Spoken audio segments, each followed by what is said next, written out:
Okay, please listen everybody. When you have three equations and three unknowns, till now you are getting one x value, one y value and one z value. But sometimes you may not get any solution at all. There is no x, y, z that can satisfy all the three equations. Sometimes you will get infinite solutions. Okay, let me try to create an example. X plus 2y plus let us say 3z is equal to 7. 2x plus 4y plus z is equal to 14. 5x plus 10y, okay, plus 9z is equal to 35. If you look at these three equations, x plus 2y plus 3z equal to 7, 2x plus 4y plus z equal to 14, 5x plus 10y plus 9z equal to 35. It is also three equations, three unknowns, but you will get infinite solutions. Let me give you some idea. 5, 1, 0. Check whether it is satisfying all of them.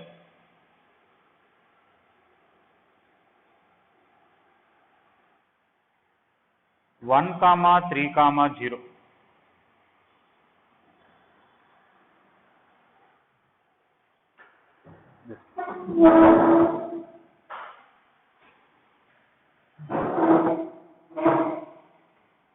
Okay. 2, not 2, sorry. 3, 2, 0. Satisfying that? Okay. Minus 7, 7, 0, 0.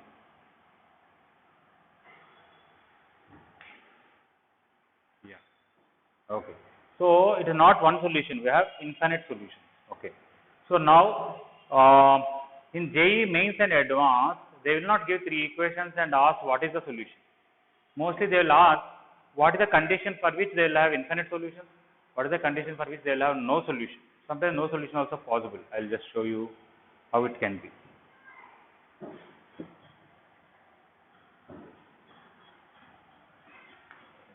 Okay, x plus 2y plus 3z equal to 7. Let us say some 5x plus 4y plus z equal to 10. 6x plus 6y plus 4z is equal to 18. Obviously, these three equations will not have any solution. You know why? When you add these two equations, what will come?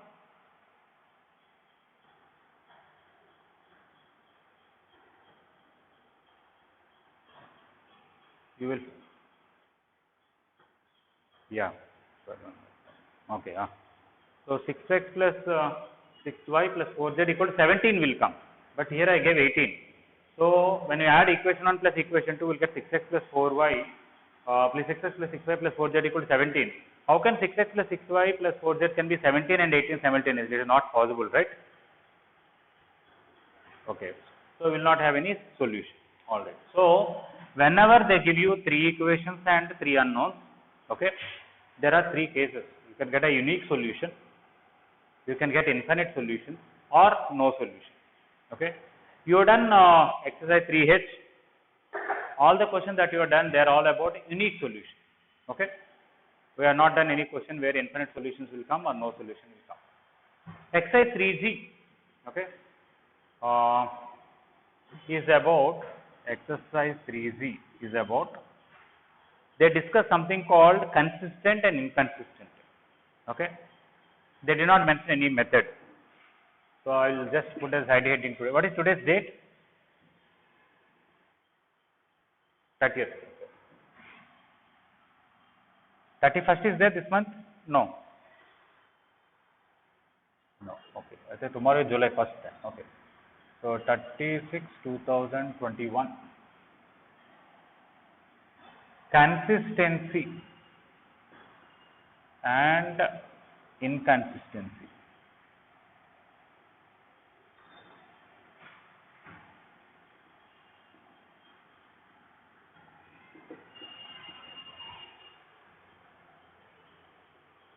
Okay, just write 2 points. First point, a system of equations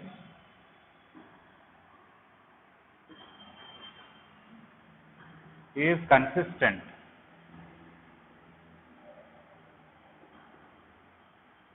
if they have solution. If they have, of course, we are talking about system. They are okay, if they have solution. Okay, that may be one solution or finitely many solutions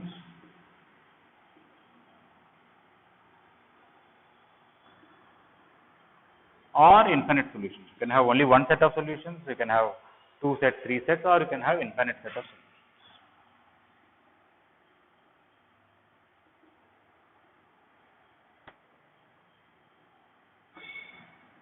Second, a system of equations is inconsistent if they don't have a solution.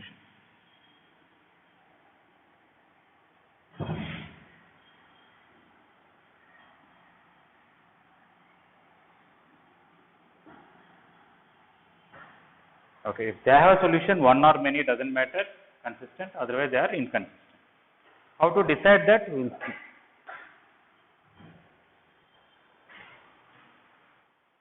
Yeah, all of you please write this in the notes.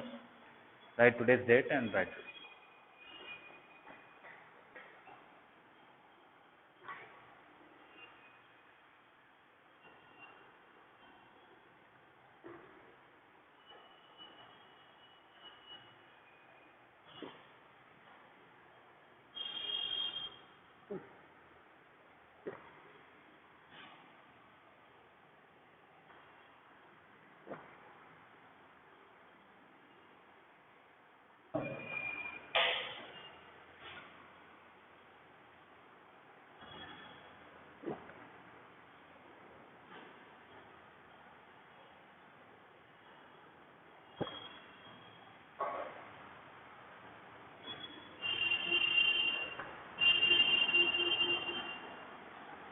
Yes, please.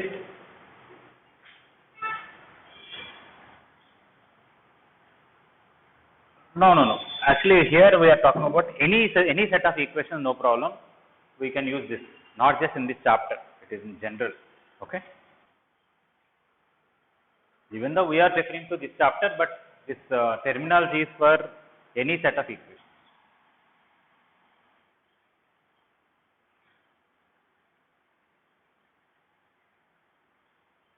Yes, you are right.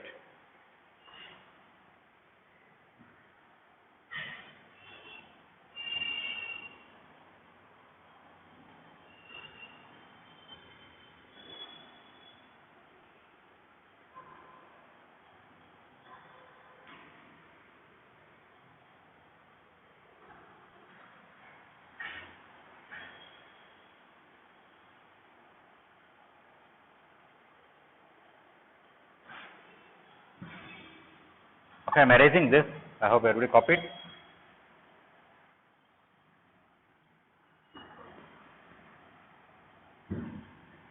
Okay, so in IP exam, there are 4 questions that can come from this concept, that is yesterday's concept also. They will give 3 equations and ask whether they whether they have, then find the solution by using Gauss-Jordan method, or find the solution by matrix inversion method, or find the solution by Cramer's rule. These are the 3 questions. Another question they ask without mentioning any one of these 3 is, find whether the following system of equations is consistent or inconsistent. Okay. If they are consistent, find the solution. They did not use the word Gauss-Jordan method, matrix inversion method, Cramer's rule. If they did not mention any one of the methods, how to do? That's what I am going to discuss today. Okay. Now, I am sure Patnaik sir generally talks about this before starting coordinate geometry. The specialty of coordinate geometry is, as long as algebra is studied separately and geometry is studied separately, they could go to some extent, but some things were difficult. For example, if you study only algebra, in a quadratic equation, why sometimes 2 distinct roots, sometimes equal roots, sometimes no real roots, and what is the maximum value, what is the minimum value, all these things. But if you imagine a quadratic equation as a graph which represents a parabola, okay, U-shaped thing, If it intersects x-axis, means there are solutions. If it is completely away from x-axis, no solution. If it touches x-axis, one solution. You can visualize why it is happening, right? So geometry separate, algebra separate. Each one of them went to that some extent, but after that there is not much progress. But combining algebra and geometry, what is that called? That is coordinate geometry. Yeah, we give coordinates, we give equations to different curves and all, which helped us to understand. In the same way here, one may ask, what is these three equations? Sometimes they have one solution, sometimes they have no solution, sometimes they have infinite solutions. Why it's coming like this? Okay. If you actually visualize, okay, generally we don't teach maths and determinants in the beginning, we teach little later, but we kept this year or last year in the beginning. Okay. When anyway you are studying straight lines, maybe in the beginning, I think you know something like ax plus by plus c equal to 0 represents a line equation. Maybe you have not yet come that far, but this is a general equation of a line. Okay. In the same way, if you have ax plus by plus cz plus d equal to 0, you know what does this represent?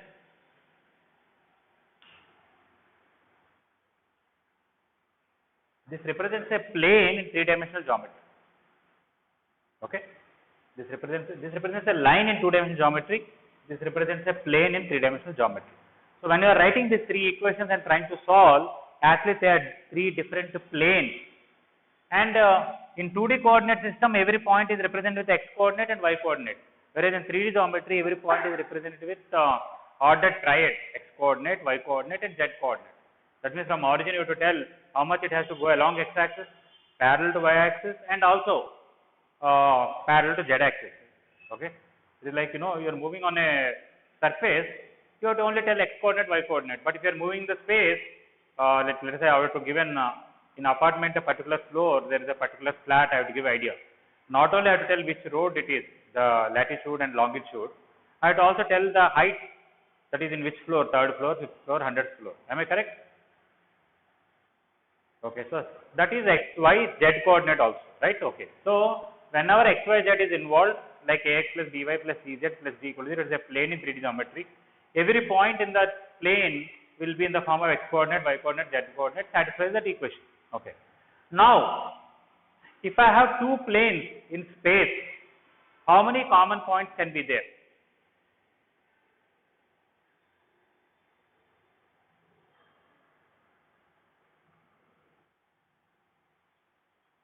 If I give you two planes, when you talk about straight line, is it a finite length or it will have infinite length? Infinite. It is not a line segment. It goes both sides forever, right? In the same way, plane is a sheet. It spreads forever, right? Okay.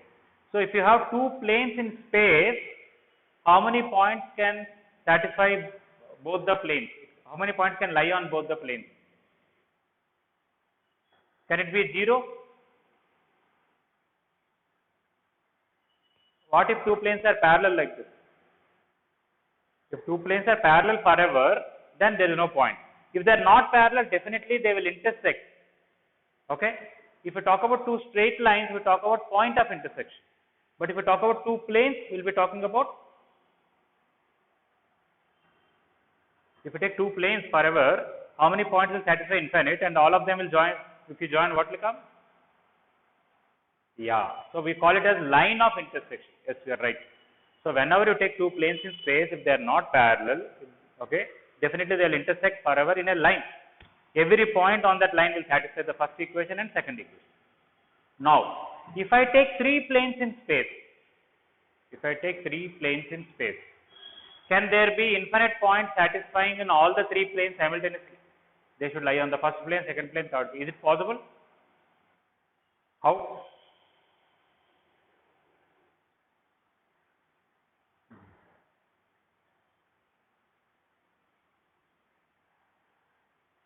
Yes. Actually, if you open your book and turn 3 pages, okay, one page is like this, one page is like this, one page is like this. Each one is like a plane only, right? Each paper.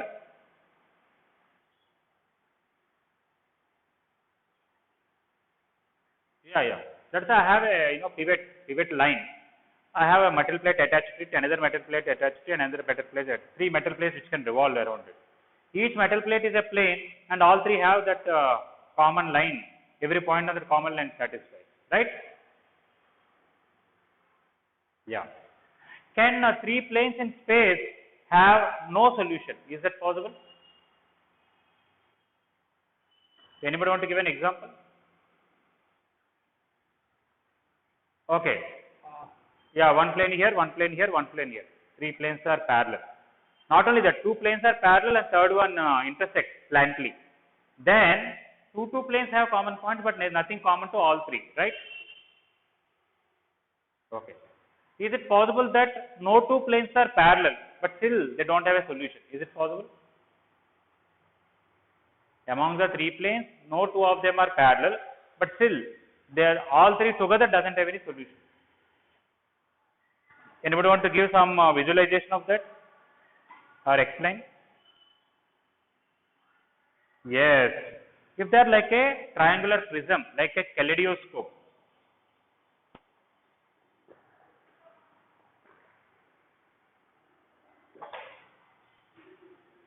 I'm sure all of you have seen kaleidoscope. So inside the kaleidoscope, basically what you have? One mirror like this, one mirror like this, and one mirror like this, correct? So if you take one plane like this, one plane like this, and another plane like this, all right? Then these two planes have one common line. This plane and this plane have one common line. This plane and this plane have one common line. So imagine it like a triangular box. One like this, one like this, one like this. If you see like this, you'll see a triangle everywhere. Okay. So two planes have one line, two planes have one common line, two planes one line, but all three common lines are parallel. There is no point satisfying all three planes simultaneously. So that is the case of no solution. Is it clear? All of you are able to visualize? Okay. So this is one of the reasons I have to tell a physical class. I cannot use what you call this digital writing pad because I can explain with the hands more easily, right? Is it possible that three planes will intersect only at one point? They have only one point in common, all three together. Is it possible? Anybody want to give some idea?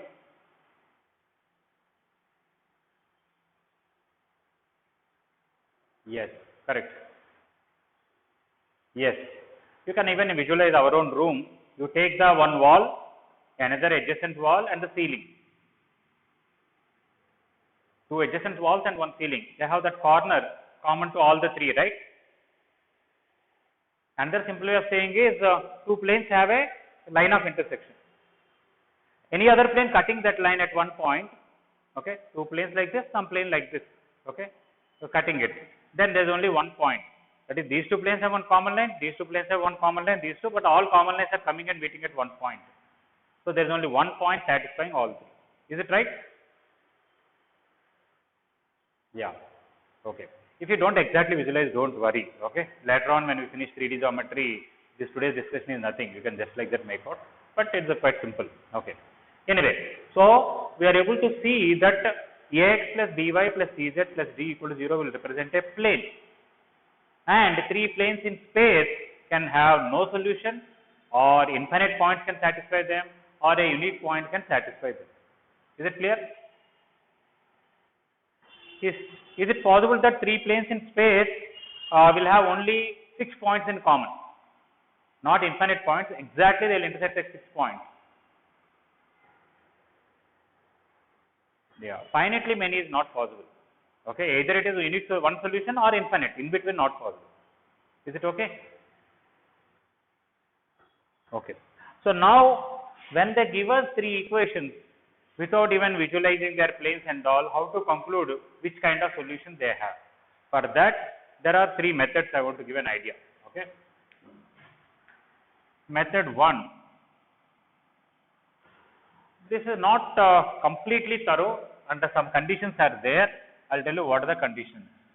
Method 1. If no two planes are parallel, if no two planes are parallel, How to decide they are parallel, we'll talk about later. I give you three equations, they are planes and no two of them are parallel. Then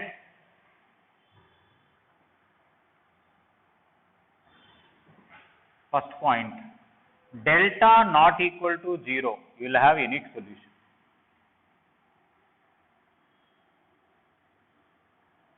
Delta not equal to 0, you will have unique solution. That means only one x value, one y value, one z value. How will you find that? You can use matrix inversion method, Cramer's rule, Gauss-Jordan method, anything is okay. Delta, delta 1, delta 2, delta 3, all are 0. All of you know in Cramer's rule what is delta, delta 1, delta 2, delta 3, right? Not only delta is 0, even delta 1, delta 2, delta 3, all are 0. Then it is infinite solutions.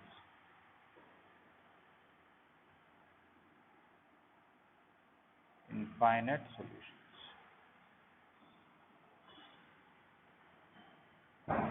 Next, third. Delta is 0, but at least one of delta 1, delta 2, delta 3 is not equal to 0. Okay, implies no solution.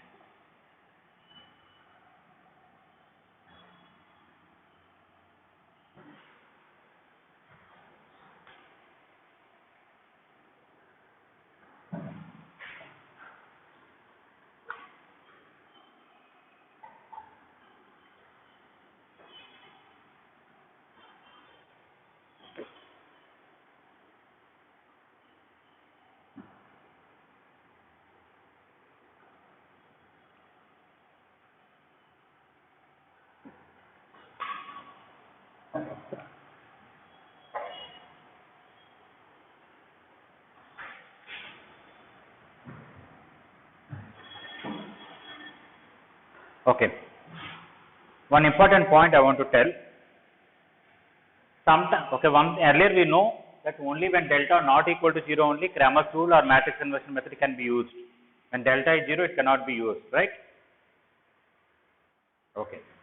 Next, when delta, delta 1, delta 2, delta 3 all are 0, it is possible to have no solution.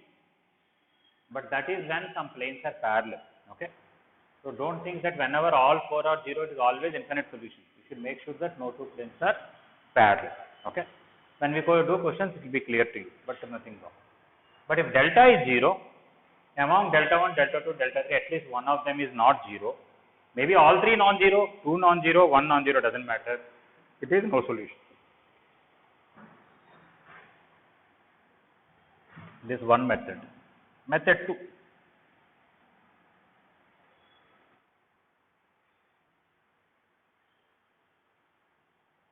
Yes, exactly. You are right.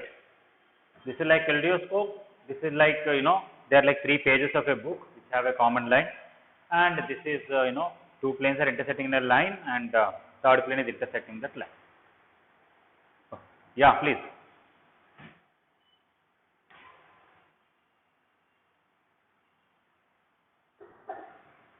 Plane, how can a plane be enclosed by 3 lines? Plane is an infinite sheet forever. There are nothing like 3 lines they will give a plane, not like that. Okay. In our mains material, we have drawn the figures also for many of them. Okay, here I am not drawing, but this is like that kaleidoscope thing. This is like all 3 have one common line. This is like, they have intersected a point. Okay, method 2.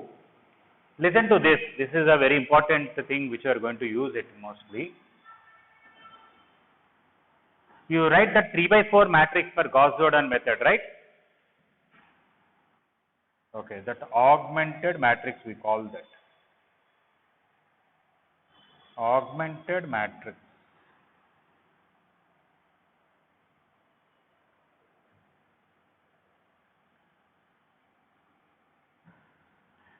Okay, let us say this is A, B, C, D.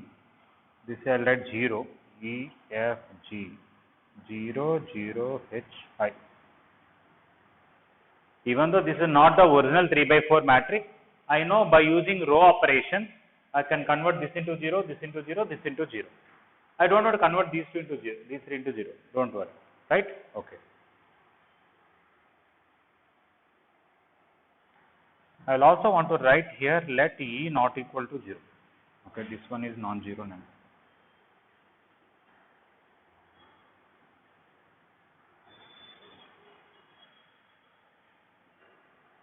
Okay, then what happens? Let us say you try to convert only these three into zeros. Can we easily find Z from the last equation? Because if Hz equal to I, you will get Z equal to I by H. Put that Z here, you will get Y. Put that Y and Z, you will get X. So you will get a unique solution. That is provided when H is not 0. What if H is 0?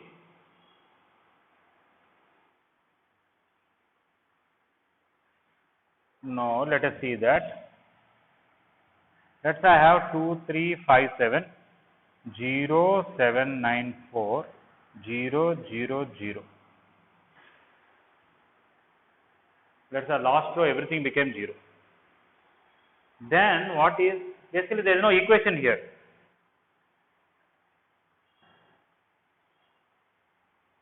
Yeah, H and I are both are 0. That is the case I am talking about. Okay. Let's say this whole are 0. It doesn't give anything use because 0 into x plus 0 into y plus 0 into z equal to 0. We don't get anything. But from this 7y plus 9z equal to 4. Can I find both y and z from that equation? No. But actually this is a case of infinite solution. I will tell you why. If I take z equal to 1 for example, assume it.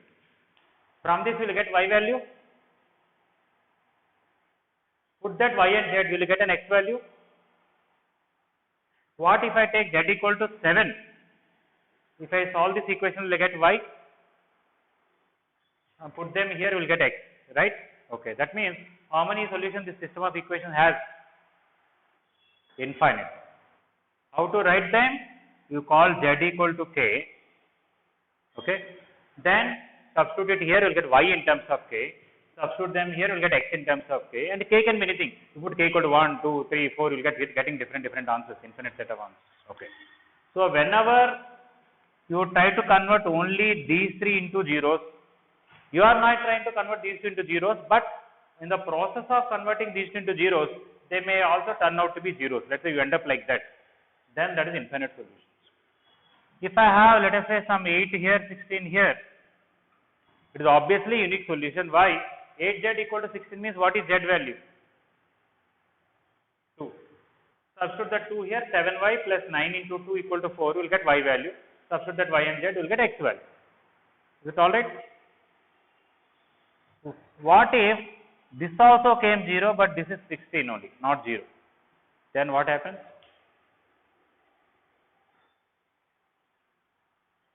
Okay, that is something absurd, doesn't have a meaning. 0 into x plus 0 into y plus 0 into z equal to 16. Okay, how can 0 be 16? That means there is no x, y, z which can satisfy this. Am I right? One may say, how can you get 3 zeros and 1 non-zero? What happens is,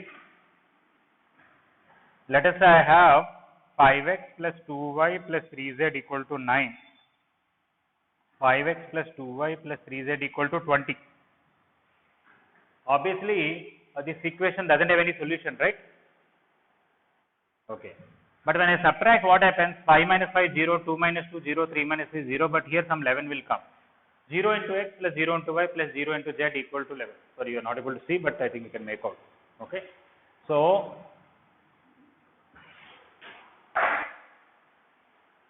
I am telling what is most useful in doing the questions of this type. Here, try to convert these three into zeros by row operations. Okay. Now you have h and I here, right? H not equal to 0 implies unique solution.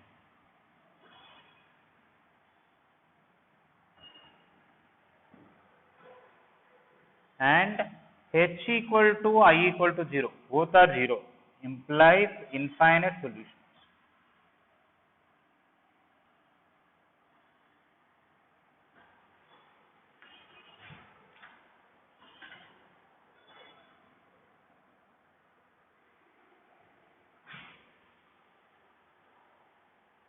Need more place to write. I will write it somewhere here.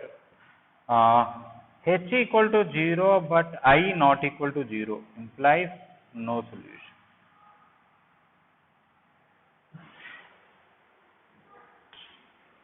I think everybody can relate to all three easily, but if you have not understood these things, please tell me. This also not visible. Okay.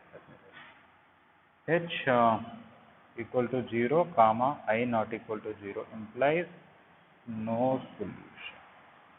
This you should be writing down, but I don't have place, that's why I am writing. Okay. So these three things you have to write. This should be the third one. Yes. If A is equal to 0, E, then what happens when E equal to 0, it is possible to do one more operation to convert this into 0. Okay. I think when you wrote E, you also write A there. Okay. Let A not equal to 0, E not equal to 0. When they are 0 also we can do it, I will tell you later. Okay. Right now you just write this much sufficient. Okay.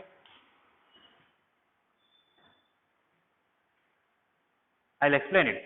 Okay. But that's now, right now let us take the case where A not equal to 0, this is also not 0, this is also not 0. We are only talking about H and I. H not equal to 0, what happens? When H equal to 0, two cases, I 0, I not equal to 0. That everybody can easily relate to it. Okay.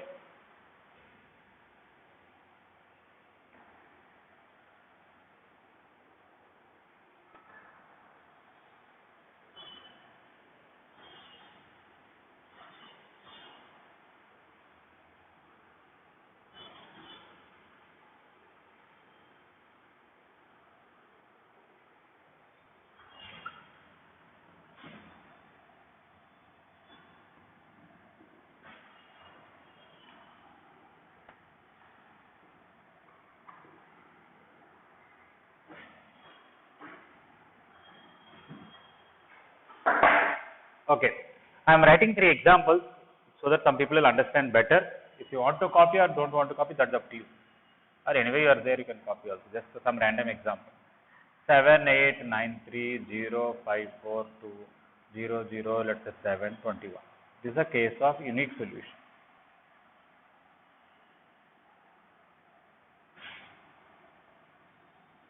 Seven, 8, 9, 3, 0, 5, 4, 2, 0, 0, 0. This is the case of infinite solution.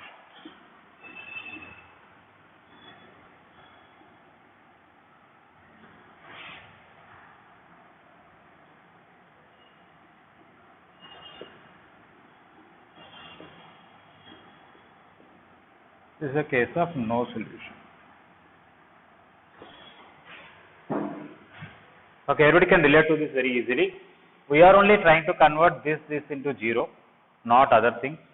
But in that process, we might have ended up like this, something like this, something like this. This means one equation is not even there. Only 2 equations and 3 unknowns. You fix Z, you can find Y in terms of Z and X in terms of Z. This is a meaningless statement. Whatever X, Y, Z you keep, you cannot be satisfied. So in that, when you get this kind of situation, no solution. This is infinite is very simple. You know the second equation is 5y plus 4z equal to 2. Let z equal to k. Then what is y will come when you put it? 2 minus 4k by 5. Correct? Put that y and z here. You may get x is equal to something by 7. Okay, I can find it exactly. Let us say you will get 9 minus 4k by 7. Now what is k can be? Put k equal to 1. We will get one set of x, y, z values satisfying all the 3 equations. Put k equal to 2, k equal to 3, k equal to 4, like that. Is it all right? Okay. Yes, please.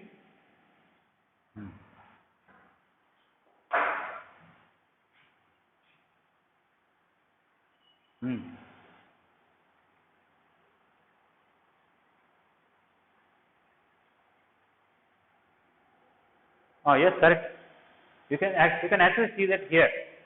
Delta means this 3 by 3 determinant. Because one row is 0, what is the value of delta? 0. If you neglect first column, that is delta 1. Because you are replacing this with the column 4. Is it, what is the determinant of this? 0.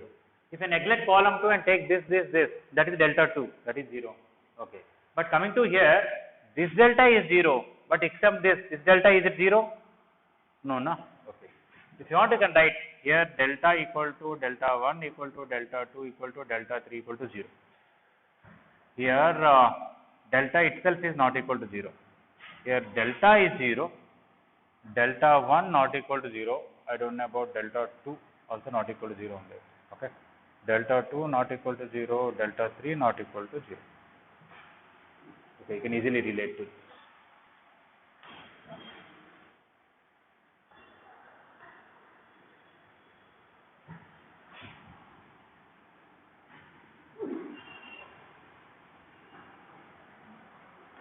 Okay. Yeah. This is copy. That so that when you refer notes later on, it will be very useful. You can relate to easily.